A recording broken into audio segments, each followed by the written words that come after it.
What's going on, everybody? Eternal Red Gamer here. Today I'm going to talk a little bit about a game I've been playing that I am extremely excited about. It's an indie game brought to you by Matt Black Studios, and I'm very excited for this to come out. It's a Kickstarter game that launched a little bit ago. The game is called LUCID. So let me read this to you, right? So typically if you want to play a new game, an upstart, you want to support indie devs, I definitely recommend it. For me, I'm a huge fan of indie games. I'm big on action, platformers, Metroidvanias. I'm a huge fan of pixel art, so it doesn't take much to read a description to lure me in. So let me give you the description for LUCID, right? Let me give you a quick couple paragraphs. LUCID is an action platformer set in a crystal punk world torn apart by dissonance, as Owen absorbed powerful abilities that expand movement and enhance combat, enabling you to take on acrobatic obstacles and a wide array of enemies and bosses. Awesome!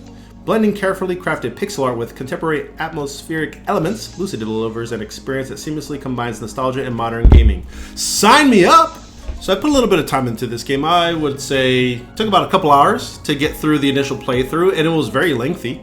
Had some good traversal. Let me tell you. Oh, and of course I can't forget there's a bit of puzzle elements factored into this game too. So that's fun. I was very happy to get my hands on this game and try it out. It's in very early access for those that kickstarted it.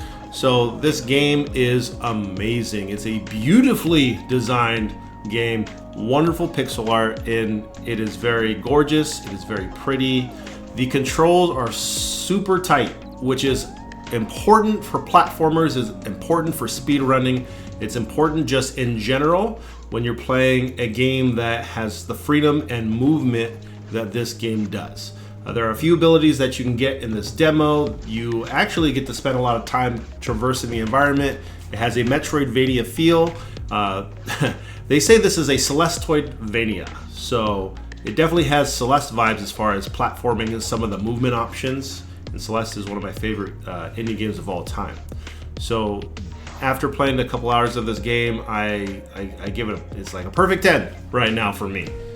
So much so that I started to speedrun the demo, and I don't know where I place right now, but it is great. So if you look at just the art and you look at what this game can do, there's NPC characters, there's a little bit of story and lore, there's hidden collectibles and items that you find in the game. If you're familiar with Hollow Knight and how you can you find charms and you equip them and you have different abilities, this game has talismans and you do something very similar to that, and you can essentially earn gold to buy items, and then you can do some crafting. It's just a well thought out game in my opinion.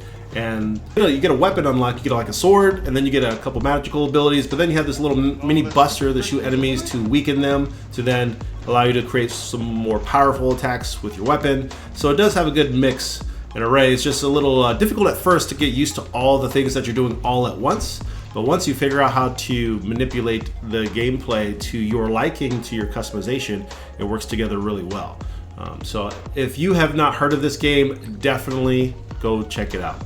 You can watch some of the speedruns that I have done in the near future as I go to post them. I recommend definitely wishlisting this on Steam. I believe it will also eventually come to other platforms, but don't quote me on that. Looks like it's going to be on Steam, PS4, PS5, Xbox Series X and S, and Nintendo Switch. So pretty much like all the contemporary stuff. So I definitely recommend checking this out. Here's a little bit of a more preview. The music is awesome. The sound quality is really good, and the game is very fleshed out for this beta, so I'm very impressed. Still some bugs, but that's the whole point of it, to get the game into people's hands, to see what people's thoughts are, what can be improved, what can stick, any extra things that can get added, and work through those. So definitely wishlist this game, definitely support this game. It is a 10 out of 10 for me right now. It is slated to come out probably sometime later in 2025, and I hope to see some more gameplay sooner than later. That's pretty much it. That's all I have for now. Look forward to some of the speedrun videos that I'll put a little bit later. Do me a favor while you're here, subscribe to the channel, give a like to the video. I hope to see you guys in the near future. I've been pretty dang busy with work and whatnot, so I'll try to post some extra content for you sooner versus later. I appreciate you guys, and I'll see you on the next video.